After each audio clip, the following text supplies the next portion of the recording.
मित्रों नमस्कार। संजय सस क्लासेस में आपका स्वागत है। मित्रों, आज हम नेट जेआरएफ पीजीटी से संबंधित महत्वपूर्ण प्रश्नों पर चर्चा करेंगे, जो कि नेट जेआरएफ में निश्चित रूप से 10 से 15 नंबर के और हाईएस्ट क्वेश्चन में आते हैं। इसमें मुख्य रूप से स्थापना उत्तर के बारे में आज हम अध्ययन करेंगे। देखिए, पहला प्रश्न, उत्तर आधुनिकता वृद्ध पूंजीवाद है। इसमें विश्व व्यापार से प्रभावित तीसरी दुनिया का उपभोक्तावादी चिंतन ज़्यादा मुखर उठता है। उत्तर आधुनिकता जो होती है ये वृद्ध पूंजीवाद होती ही है। जब उत्तर आधुनिकता वृद्ध पूंजीवाद है तो तीसरी दुनिया का उपभोक्तावादी चिंतन ज़्यादा मुखर होता है। इसका मतलब दोनों विकल्प आपका सही है। ठीक है, तो मित्रों ध्यान दें, इसमें कौन सा विकल्प सही होगा? दोनों विकल्प, तो विकल्प सी। ठीक है, फिर देखें अगला प्रश्न। अधिकतर मनोवेत्ताओं के मतानुसार बुद्धिवादी पाठक का रचना के साथ पूर्ण तादात्म्य अथवा सादरीकरण सहज संभव नहीं है। हम जानते हैं कि अधिकतर मनोवेत्ताओं के अनुसार जो होता है, बुद्धिवादी पाठक रचना के साथ तादात्म्य सादरीकरण सहज होता है। यहाँ क्या है? संभव नहीं है। इसका मतलब ये गलत है। ठीक, ये आपका गलत हो गया। फिर आस्वादन के समय पाठक वेदांतर शून्य हो जाता है, अतः मानसिक अंतर कारण सादरीकरण हो जाता है, और आपका तर्क सही है। ए गलत और सही, विकल्प ए। ठीक, फिर देखें अगला प्रश्न।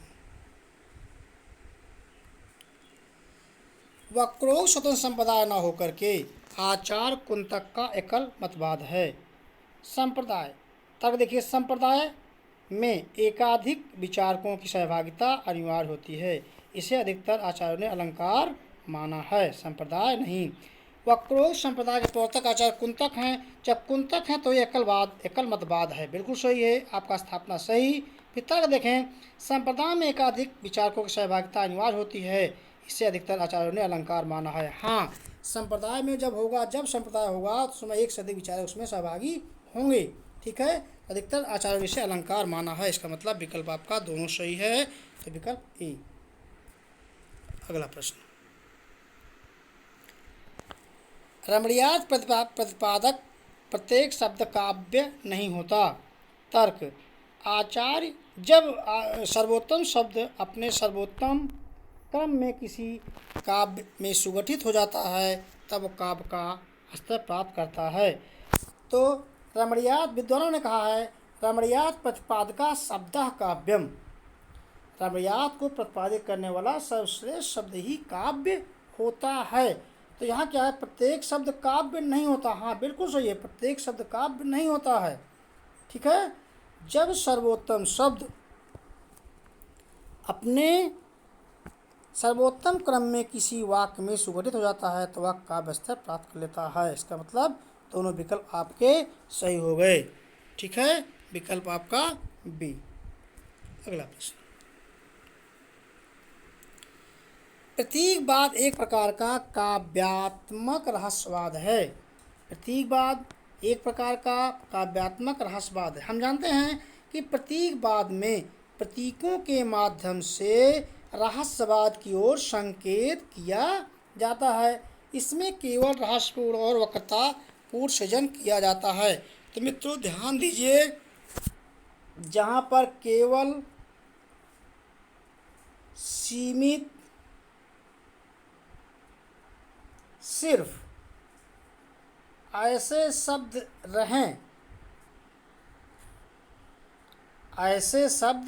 रहें तो आप समझिए कि वह विकल्प नेगेटिव है। तो यहाँ क्या है? केवल है, तो इसका मतलब आपका तर्क तो नेगेटिव हो गया। बसता स्थापना है, स्थापना बिल्कुल सही है, ए सही और गलत, विकल्प ए। अगला प्रश्न, जैसे विश्व में विश्वात्मा की अभिव्यक्त होती है वैसे नाटक में रस की। हम जानते हैं विश्व में विश्वात्मा की अभिव्यक्त होती है और नाटक में रस की। जब तक नाटक में रस नहीं होगा तो नाटक का कोई महत्व नहीं होगा। और रस ऐसी होनी चाहिए जो आदि से अंत तक हो। आदि से अंत तक मीन्स अद्यांत। इसका मतलब दोनों विकल्प आपके सही, विकल्प ए। ठीक, अगला प्रश्न चलें। छायावाद के संबंध में मानता है कि किसी कविता के भाव को छाया दी कहीं अन्यत्र जाकर पढ़े तो उसे छायावादी कविता कहना चाहिए। हाँ, बिल्कुल सही है, क्योंकि छायावादी कविता अन्योक्त से अधिक नहीं है।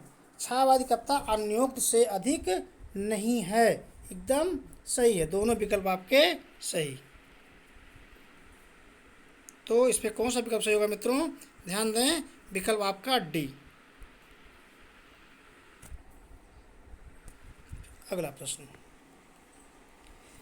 जिस प्रकार आत्मा की मुक्तावस्था ज्ञान दशा कहलाती है उसी प्रकार हृदय की मुक्तावस्था रसदशा कहलाती है।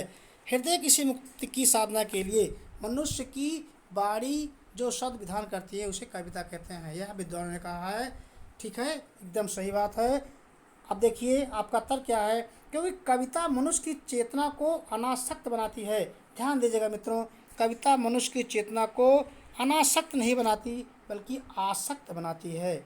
आसक्त बनाएगी, अनासक्त नहीं। तो अनासक्त बनाती है, इसका मतलब तर्क आपका तो गलत हो गया, ए सही आर गलत, विकल्प बी। अगला प्रश्न, शास्त्रीय सिद्धांत परिवर्तनशील है, उनका युगानुकूल पुनराख्यान होना चाहिए। हम जानते हैं कोई भी सिद्धांत, कोई भी प्रयोग कब तक उपयोगी होता है, उस समय तक ही उपयोगी होता है, समय के अनुसार उसमें परिवर्तन होना चाहिए। तो शास्त्रीय सिद्धांतों में भी परिवर्तन होना चाहिए मित्रों, ध्यान दीजिएगा। तर्क क्या है, क्योंकि शास्त्रीय सिद्धांत का युगानुकूल पुनराख्यान न होने से उसका महत्व बना रहेगा। जब शास्त्रीय सिद्धांत में युग के अनुकूल पुनराख्यान या परिवर्तन नहीं होगा तो उसका महत्व नहीं बना रहेगा। ठीक है, तो शास्त्रीय सिद्धांतों का युगानुकूल पुनराख्यान न होने से उसका महत्व बना रहता है। तो ये आपका तर्क गलत, ए सही और गलत, विकल्प बी। अगला देखें, अगला प्रश्न देखिए मित्रों, ये प्रश्न जो हैं नेट जेआरएफ में अत्यधिक महत्वपूर्ण है, हायर एजुकेशन में अत्यधिक महत्वपूर्ण है, पीजीटी के लिए भी अत्यधिक महत्वपूर्ण है, एनबीएस केबीएस में भी आते हैं इस तरह के प्रश्न। तो आप लोग ध्यान से समझिए, इससे आप गलती ना करें, क्योंकि यहाँ से नेट जेआरएफ हायर एजुकेशन में 10 से 15 नंबर के प्रश्न आते हैं, तो आपके पूरे के पूरे प्रश्न सही हों। ठीक है, यदि चैनल पे आप नए हैं तो चैनल को सब्सक्राइब, लाइक, शेयर कर दीजिएगा। देखें अगला प्रश्न, सर्वभूत को आत्मभूत करके अनुभव करना ही काव्य का चरम लक्ष्य है, क्योंकि साहित्यकार लोक सत्ता को न स्वीकार करके सिर्फ व्यक्ति सत्ता को स्वीकार करता है। हमने आपको बताया है ऐसे शब्द जहाँ पर मिल जाएं, केवल, सीमित, सिर्फ, इस तरह शब्द को आपको निगेटिव हो गया, और आपका निगेटिव कोई मतलब नहीं, आप केवल ए पर ध्यान दीजिए।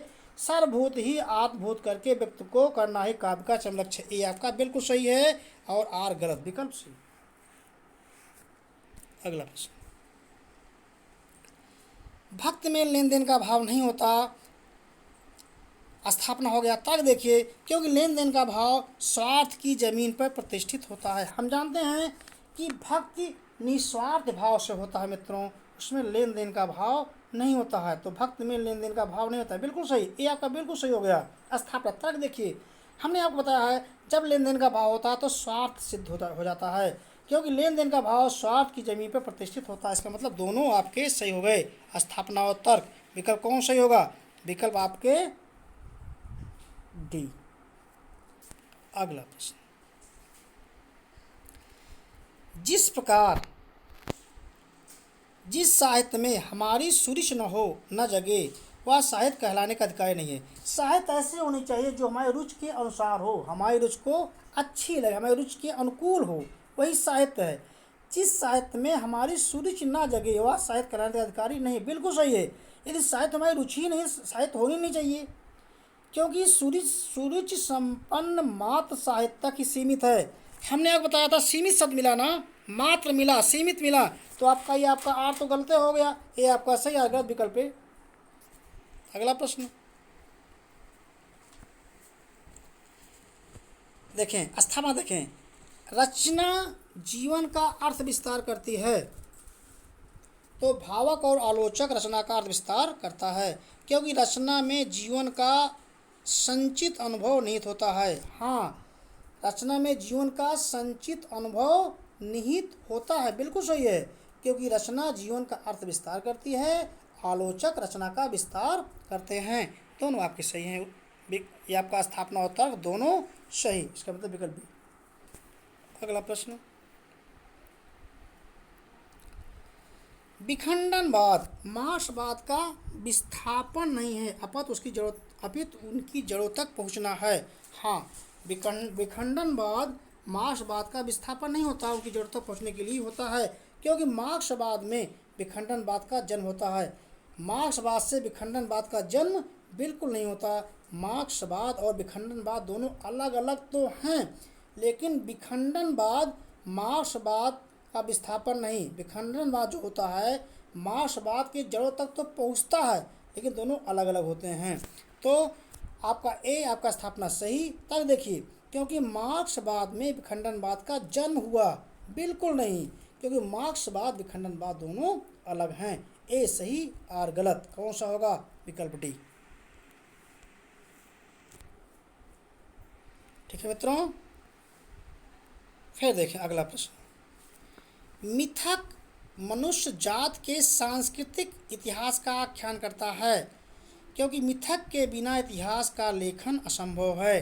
अब देखें मिथक क्या होता है। मिथक सांस्कृतिक इतिहास का आख्यान तो करता है, बिल्कुल सही है। मिथक जो होता है लोक से संबंधित होता है, ठीक है, इसका मतलब स्थापना आपका सही, क्योंकि मिथक के बिना इतिहास का लेखन असंभव है। मिथक के बिना इतिहास का लेखन असंभव है, ऐसा नहीं, मिथक नहीं होगा तब भी इतिहास लिखा जाएगा। तो आपका ए सही, आर गलत। कौन सा होगा? ए। अगला प्रश्न। तो मित्रों, इस तरह के प्रश्न आपके नेट जेआरएफ में बहुत पूछे जाते हैं, हायर एजुकेशन में बहुत पूछे जाते हैं। तो इस तरह के प्रश्न में बहुत गलतियां भी होती हैं। तो हमारा प्रयास रहेगा कि आप लोगों से गलती बिल्कुल ना हो, आपको पूरे के पूरे नंबर मिलें। और हमारा उद्देश्य है आपको एक सुयोग्य, सकुशल, कर्तव्यपरायण शिक्षक बनाना। और निश्चित रूप से आप पढ़ते रहें, आप एक दिन निश्चित रूप से शिक्षक बनेंगे। 2020 में बहुत अच्छी वैकेंसी आने वाली हैं। टीजीटी पीजीटी की 25 से 26,000 और हाई एजुकेशन में 3900 से 4000 के आसपास वैकेंसियाँ आने वाली हैं। इतनी सीटों पर आप लोगों का सिलेक्शन निश्चित रूप से हो जाएगा। धन्यवाद।